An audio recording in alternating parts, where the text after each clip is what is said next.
Police Scarlight, while everyone's distracted by Bitcoin, XRP just quietly positioned itself to dominate an entire continent's financial system. And if you're not paying attention, you're about to miss the biggest wealth transfer opportunity of 2025. Here's what just happened. XRP is now being used to power stablecoin transactions across Africa. We're talking about real payments, real businesses, real people moving money across borders in seconds instead of days. This isn't some random pump-and-dump coin promise. This is actual banking infrastructure being built right now. Let me break down why this matters to your wallet. Africa has 1.4 billion people. Most of them can't access traditional banking. They're stuck paying insane fees to send money to family, waiting days for payments to clear, and dealing with currencies that lose value overnight.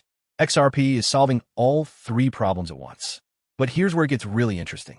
XRP isn't just another crypto. It's an ISO 20022 compliant token. Now, I know that sounds like boring banker talk, so let me translate. ISO 20022 is basically the new language that banks around the world agreed to speak.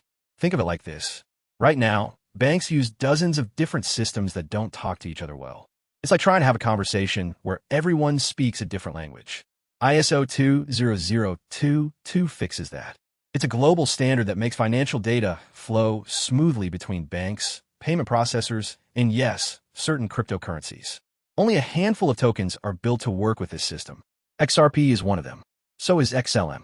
So is YLGO. These aren't just cryptos competing with each other. They're competing to replace the entire back end of global finance. Now here's why Africa matters so much. Traditional banks failed Africa. The infrastructure is expensive, slow, and frankly, most people just can't access it. But almost everyone has a mobile phone. That's the perfect setup for crypto adoption. When you can send value across borders instantly for pennies, you don't need a bank branch on every corner. You need a phone and internet. XRP's technology lets African businesses and individuals create stablecoins pegged to local currencies. That means they get the speed and low cost of crypto without the crazy price swings. A shopkeeper in Nigeria can accept payment from a customer in Kenya, and both sides know exactly what the value is. No exchange rate games. No 3-day waiting periods. No middlemen taking 5% off the top. This is where most people get it wrong about XRP. They think it's just about price charts and technical analysis. But what's actually happening is infrastructure. Real companies are building real systems that governments and banks are starting to adopt. That's not speculation. That's fundamentals. The big question is, can XRP break out of its current price range? Right now, it's been consolidating, but here's what smart money is watching.